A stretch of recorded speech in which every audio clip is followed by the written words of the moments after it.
preciosa graça do Senhor Jesus seja com todos. Espero que você tenha dormido bem, descansado, repousado. A palavra do Senhor diz em Salmo 4, verso 8: em paz eu me deito e logo pego no sono, porque só tu me fazes repousar seguro. É bom descansar na gloriosa presença do Senhor, em paz deitar e levantar, porque Ele nos sustenta. A palavra do Senhor também diz que aos seus amados Ele o dá enquanto dormem. Nós podemos descansar então na presença do Senhor. Irmãos, nós vamos ter um breve momento de devocional nessa bela manhã que o Senhor nos concedeu. Uma frase que costumeiramente eu uso e vocês ouvirão bastante aqui é que a motivação do nosso coração será o elemento pelo qual seremos julgados. A motivação do nosso coração será o subsídio pelo qual seremos julgados, será o indicador que Deus atestará a sinceridade ou não no serviço que empreendemos para Ele e em tudo mais que o fazemos em nome de Deus. Nós servimos a um Deus, amados, que tem como atributo a onisciência, ou seja, o nosso Deus conhece todas as coisas, as visíveis e as invisíveis. Para Ele nada é oculto. Nós não podemos nos ausentar da sua gloriosa presença, não podemos nos ausentar do seu Espírito. Deus vê, sabe todas as coisas por sua grandeza e por sua soberania. O nosso Deus, pois, sendo onisciente, Ele conhece o íntimo do nosso ser, Ele conhece os desígnios do coração. Ainda a palavra nem me veio à boca, diz o salmista, e o Senhor já a conhece de toda. Ele conhece os intentos daquilo que se originam em nosso coração, logo, Ele conhece a nossa motivação. E então, por essa característica fantástica de Deus, associada ao fato de que Ele é verdadeiro, Ele requer que nós andemos em verdade. Ele requer que a motivação do nosso coração tenha como marca a sinceridade, tenha como marca a busca por agradá-lo, por glorificá-lo em tudo aquilo que nós empreendemos. Sabe, irmãos, eu fico pensando qual presunção e insensatez de um pecador que vive de aparência. Qual insensatez daquele que presume que pode traduzir aos outros uma máscara que diante de Deus não é real. Qual presunção do pecador que presume que pode iludir as pessoas e até se dar bem, desconsiderando o aspecto da onisciência de Deus como sendo conhecedor de todas as práticas que nós empreendemos. Eu diria que tal pessoa está cega, talvez pela insensibilidade do pecado em que está envolvido, ao ponto de desconsiderar que Deus vê, Ele sabe de todas as coisas. Ele não vê como o homem vê na dimensão externa, Deus, porém, vê o coração. Deus vê o íntimo do nosso ser. E então, nesse aspecto, um questionamento a ser observado constantemente em nossas vidas é: qual é a motivação do meu coração para aquilo que eu empreendo? Irmãos, nós precisamos considerar esse questionamento para muitas áreas da nossa vida, na verdade todas as áreas, e sobretudo na dinâmica da vida de fé, em nosso serviço ao nosso bom Senhor. E então a sua importância dá-se pelo fato de Deus ser onisciente, dá-se pelo fato de Deus ser verdadeiro, e então a motivação que fazemos será o elemento pelo qual seremos julgados. Em Oséias capítulo 8, versículo 13, você pode abrir a sua Bíblia se o quer, se não, vou citar o texto. Na primeira parte do versículo, na versão atualizada, a palavra do Senhor diz: eles amam o sacrifício e por isso sacrificam, pois gostam de carne e a comem, mas o Senhor não os aceitou. A versão corrigida diz que este povo sacrifica segundo os dons que Deus estabeleceu. Mas a ideia implícita nesse texto é que havia ou há um prazer da parte do povo em oferecer sacrifício ao Senhor, como Ele anteriormente havia estabelecido. O problema então não estava na ausência de sacrifícios, pois nisso eles estavam sendo obedientes. O problema estava em que eles haviam reduzido o sacrifício, as ofertas ao Senhor, a mero ritualismo religioso. Estavam, pois, desenvolvendo a prática de sacrifício, não tendo como meta a glória de Deus, a satisfação de Deus, mas sim usufruir do resultado do sacrifício. Pois quando ofereciam sacrifício ao Senhor, havia churrasco para eles usufruírem. Então eles amavam o sacrifício. Oferecer ofertas de sacrifício era, pois, conveniente a eles. Vamos oferecer sacrifício ao Senhor? Vamos! Por quê? Porque vamos glorificá-lo? Não, rapaz, porque tem churrasco hoje, depois do sacrifício. Nesse contexto nós temos uma clara denúncia da parte de Deus, que envolve o aspecto de motivação para a qual o povo estava sendo movido para sacrificar ao Senhor.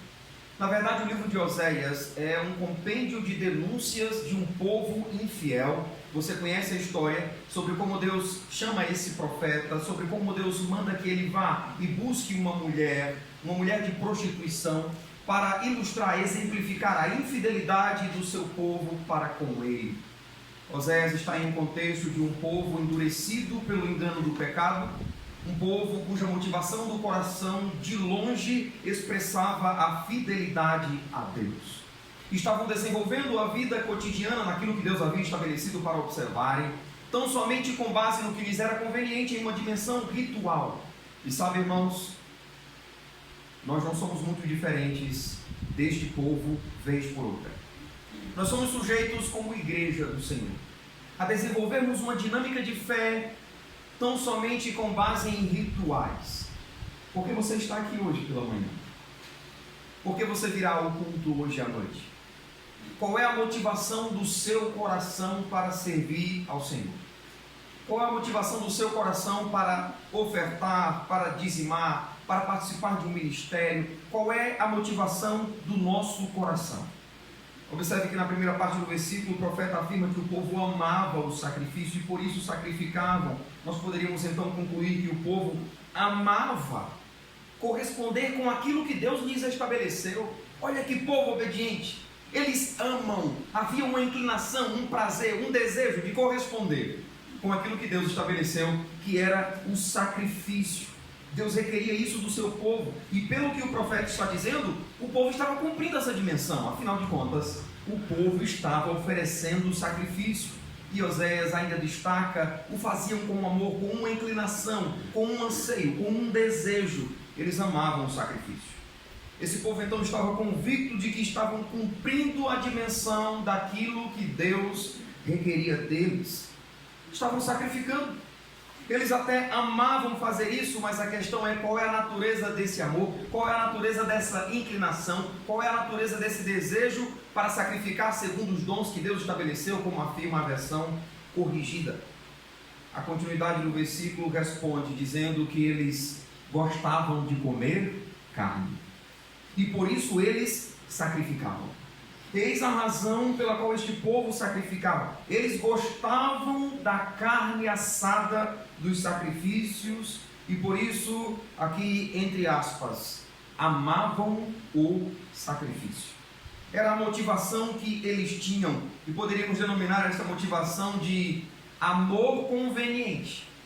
Era conveniente o sacrifício porque havia um retorno. Eles iriam saborear o churrasco. Esse povo não estava verdadeiramente comprometido com agradar ao Senhor, com oferecer sacrifício agradável a Ele. Irmãos, para Deus, a motivação é mais importante. Deus não nos deu instruções para serem observadas numa dinâmica de ritual, desprovido de verdadeiro amor e verdadeira motivação. E nós temos a inclinação para isso, para cumprir uma dimensão externa de fé. E somos medíocres no nosso entendimento de pressupor que é suficiente quando fazemos isso ou aquilo em uma dimensão externa. Se eu não conseguir ir à igreja durante a semana, mas eu vou no domingo, eu bati o meu cartão. E para alguns, um domingo sem igreja é uma semana inteira sem Deus. Porque alguns pressupõem que aqui é o lugar de verdadeira adoração, desconsiderando que esse paradigma foi quebrado por ocasião de Jesus, quando disse que chegaria o tempo, já foi chegado na sua vida, em que adorariam o Pai não neste monte, nem no templo, mas a adoração seria holística, seria abrangente, seria em espírito e em verdade, não limitado ao prédio propriamente dito. Este lugar é santo porque foi separado para adorarmos ao nosso Deus, e quando nos reunimos, esse lugar é santo, é separado para cultuarmos ao Senhor. Mas na ausência daqui nós continuamos adorando ao Senhor, porque não limitamos a nossa adoração a um culto dominical. Aqui é uma oportunidade para em comunidade buscarmos ao Senhor, para adorarmos juntos. Deus tem prazer no ajuntamento do seu povo. Ele estabeleceu isso e juntos nós o adoramos. Mas ao sairmos daqui, nossas vidas individuais, no âmbito particular, no recôndito daquele canto que separamos para buscar a face do Senhor, nós estamos adorando. No nosso trabalho, nós estamos adorando. Em nossa casa, nós estamos adorando. E não presumamos que passamos um final de semana deixando nossa alma padecer fome, chegamos aqui no domingo para alimentar a nossa alma como se fosse suficiente, já batemos o cartão, já cumprimos o nosso ritual semanal, Deus não vai me punir. Eu estou cumprindo uma dimensão simplesmente externa. É claro, irmãos, que quando consideramos isso, que a motivação é mais importante, queremos dizer que não basta cumprir rituais religiosos, é preciso antes um compromisso com a glória de Deus, um senso de que aquilo que fazemos tem como alvo agradar ao Senhor e trazer glória ao seu nome. E quando nós o fazemos, pessoalmente eu posso ter prazer. É o nosso prazer no prazer de Deus. Aquilo que empreendemos nos traz satisfação. E aqui nós não devemos entender que aquilo que Deus estabeleceu deve ser visto como um dever de caráter humilhante, opressor. O que fazemos para Ele deve gerar em nós prazer, porque o nosso prazer deve estar no prazer de Deus. Assim, uma realização que nós estabelecemos tem em vista satisfazer a Deus e, por conseguinte, traz para o nosso coração satisfação. Quando nos satisfazemos em Deus, sentimos prazer naquilo que nós fazemos para Ele. Então, perguntando ainda, como no início, qual é a motivação do meu e do seu coração? Particularmente, eu fiquei pensando que eu não pregue somente porque eu gosto de pregar. Que a minha motivação não seja somente aparecer, estar à frente, pregar é maravilhoso. Mas eu não devo fazê-lo simplesmente porque eu gosto, mas devo fazê-lo para agradar ao Senhor, para trazer glória ao seu nome e, por conseguinte, traz prazer ao meu coração de agradá-lo. Que os membros do Ministério de Louvor não cantem simplesmente porque gostam de cantar, mas cantem, toquem, porque entendem que no seu cantar e no seu tocar estão trazendo glória ao Senhor, agradando ao Senhor, e sim, por conseguinte, tem prazer em tocar e tem prazer em cantar. Que cada irmão que exerce um ministério que é conhecido aqui no âmbito da igreja local, o faça, não porque simplesmente gosta, mas porque glorifica ao Senhor no que faz e se satisfaz no seu exercício. De fato, irmãos, nós precisamos estar atentos para não sermos envolvidos por razões outras, secundárias, no que diz respeito ao serviço do Senhor. Nesse sentido,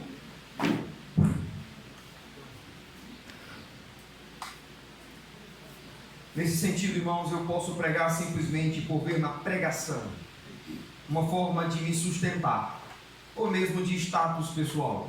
Eu gosto de estar à frente. Eu posso realizar tão somente o meu ministério de pregação porque gosto de aparecer, os holofotes estão sobre o pregador, e então me encharcar dos elogios de modo a usar essas coisas como sendo o combustível que me impele, que me impulsiona a continuar a fazer. Eu vou preparar uma pregação não tendo em vista o coração do povo sendo inclinado ao Senhor, mas tendo em vista receber das pessoas o reconhecimento, o elogio. Nossa, que pregação! Como esse pastor fala bem, fantástico! Esse não é o alvo do pregador. O alvo do pregador é ministrar aos corações e levar esses corações cativos à glória de Deus. A motivação é importante. Então alguém pode querer participar do Ministério de Louvor tão somente pelo fato de estar à frente. É alguém que disse: pastor, eu quero participar do ministério de louvor. Tudo bem, você vai para o irmão que é líder do louvor e você vai fazer um teste com ele, observar a sua aptidão para poder cantar. Então o irmão deu um dó maior, essa pessoa entrou num fá sustenido, desafinado e meio, o irmão tentou, insistiu, a pessoa acompanhou os ensaios, mas não tinha noção, não tinha condições. Um desafio só. Então o irmão disse: olha, minha irmã, não tem condições de você ficar no louvor. E a irmã então veio denunciar o líder de louvor para o pastor. Pastor, ele não quer que eu cante. Mas o que foi que aconteceu? Não, ele está fazendo acepção. Eu chamei o líder de louvor. Ele disse: pastor, a irmã não tem condições. Ela é limitada. Insistimos, participou de muitos ensaios, dei as músicas para ouvir, mas não tem condições. E então o argumento da irmã é fantástico. Ah, é? É porque vocês, só quem quer aparecer é vocês, ninguém mais pode aparecer. E ela emendou dizendo: ei, eu canto para Deus, se vocês não gostam, Deus gosta. Eu disse: tudo bem, irmã, vai cantar para Deus sentada lá no banco, porque a frente é para quem tem capacidade. A gente quer oferecer o melhor para o Senhor. Por isso aqueles que são capacitados o fazem. Pedro disse: quem serve, sirva na força que Deus supre. Pessoas certas, nos lugares certos, fazendo as coisas certas, pelas razões certas. Alguém pode então estar exercendo um ministério ou querer exercer um ministério tão somente numa dinâmica de partidarismo. Ele o quer porque ele quer marcar presença. Irmãos, pasmem, mas eu soube de uma igreja que havia grupos, uma divisão na congregação, um grupo forte e outro grupo forte. Então havia alguns membros a mais de certo grupo na diretoria, e esse outro grupo se movimentou dizendo: vamos colocar alguns dos nossos lá, porque senão tudo que eles colocarem passa na diretoria. Vamos colocar alguns dos nossos lá, que é para fazer oposição. Estou lembrando agora, quando eu fui pastorear essa última igreja, uma irmã estava somente pregando, ainda não tinha um convite aceito, e ela disse: pastor, lá na sua igreja o senhor tem oposição? Aí eu disse: tem, o diabo é terrível, fica se opondo a nós, né? Não, de pessoas, as pessoas são contra vocês. Não, nós estamos todos lutando juntos pela fé evangélica, nós estamos servindo ao Senhor. Ela disse: então, pastor, não venha para cá não, porque uma marca dessa igreja é sempre ter direita e esquerda, não partidos políticos propriamente ditos, não uma questão política, mas uma questão de oposição. Entendem a necessidade, seria o Senado sendo refletido na congregação. Tem que ter oposição para que o outro trabalhe, é a expectativa de esse sair e ser frustrado para que o outro partido se estabeleça. Motivação errada. Na igreja, alguém pode aproximar-se de outra pessoa, por exemplo, tão somente por base no que essa outra pessoa pode lhe dar. Eu sou afinado a essa e essa pessoa pelo status que ela possui, pelo que ela pode me oferecer. Então eu faço acepção de pessoas. Logo, a motivação para a minha aproximação não é a glória de Deus, não é abençoar a vida do outro, mas ser abençoado. Isso é uma motivação egoísta. Irmãos, não é incomum desconhecidos chegarem à igreja e por vezes saírem sem ser notados. Aí chega um vereador do lugar, chega um empresário do lugar. E eu estava um dia apresentando, a hora da apresentação dos visitantes, então veio um irmão, encostou no púlpito e me entregou um papelzinho. E quando eu abri, o vereador fulano de tal está aqui. Mas quando outra pessoa chega, não se há menção de papelzinho para eu dizer quem é. Apresentei os visitantes como um todo, todos são visitantes. A motivação é mais importante. Por que enfatizamos mais uns do que outros? Muitas são as áreas abrangidas com esse princípio, irmãos. Qual é a motivação do meu coração para entregar a 10ª parte dos meus recursos? Entregar o dízimo. Qual é a motivação que eu tenho? Há alguns que dão dízimo por força de lei. Deus disse que tem que dar o dízimo, e olha, quem não dá o dízimo nem para o céu vai, e o raciocínio não é muito difícil não. Malaquias 3:10 diz que quem não dá o dízimo está roubando a Deus. Aí 2 Coríntios capítulo 6 diz que os ladrões não herdam o reino dos céus. Dos céus. raciocínio totalmente precipitado. Irmãos, a questão do dízimo, ela antecede a lei, posteriormente ela é ratificada pela lei, mas observe que uma marca desta observação deve ser a voluntariedade, o reconhecimento de que o que temos é fruto da providência do Senhor e nós o fazemos em caráter de gratidão, de reconhecimento. Deus, o Senhor tem me dado o que é suficiente. Se você não consegue viver com os 90% que Deus tem lhe dado, você não conseguirá viver com 100%. Isso é básico. Mas qual é a motivação? Uns fazem por entender que é força de lei. Outros o fazem como usando o dízimo para uma moeda de troca. O dízimo é a chave que vai abrir as janelas dos céus, as comportas dos céus, vai descontextualizar Malaquias e querer aplicar para isso hoje. Outros usam o dízimo para ser uma espécie de proteção do seu lar contra o devorador. É o demônio devorador, né? Eu não sei por que atribuíram esse status de demônio aos gafanhotos que eram naquele contexto. Se você não der, o devorador vai lá na sua casa. Depois o mordedor, depois... Para com isso. Há quem o faça porque simplesmente exerce uma função de liderança. E aí alguns pastores pegam o nome fazem parte do diaconato, da diretoria, e então seguem de perto com o tesoureiro para saber se esses estão sendo fiéis ou não no dízimo. E se não está sendo fiel, não pode ser parte da liderança. Bem, irmãos, eu não vou fazer isso com nenhum diácono e nenhum diretor administrativo da igreja. É uma questão do seu coração. É o parto da presunção de que você deve ser fiel ao Senhor, não por causa do cargo que você exerce, mas porque você é um servo do Senhor e quer abençoar a obra dele, porque tem sido abençoado. Eu vou dar o dízimo por quê? Porque agora eu sou da diretoria, eu vou ter que dar o dízimo. Não vou para a diretoria, por quê? Porque eu quero segurar o dinheiro. Realmente não deve não. Você é egoísta, você não tem visão de reino, você é infiel, não deveria ir mesmo. Mas não porque eu vou ficar no seu pé para você fazer isso. Eu não vou. Motivações erradas. Se nós tivermos uma visão correta do princípio que é implícito no dízimo e na oferta, nós veremos a contribuição de nossos rendimentos como sendo uma atitude de gratidão a Deus. Eu faço com prazer, Senhor, isso aqui é para o sustento da sua obra, é para que almas sejam alcançadas, porque eu reconheço a sua ação providencial sobre a minha vida, me dando sustento e indo além disso, para que eu possa abençoar outras vidas. Qual é a nossa motivação para desenvolver amizades? É o que o outro pode nos oferecer? Será que vamos olhar para o nível que as pessoas têm, se é compatível com o nosso?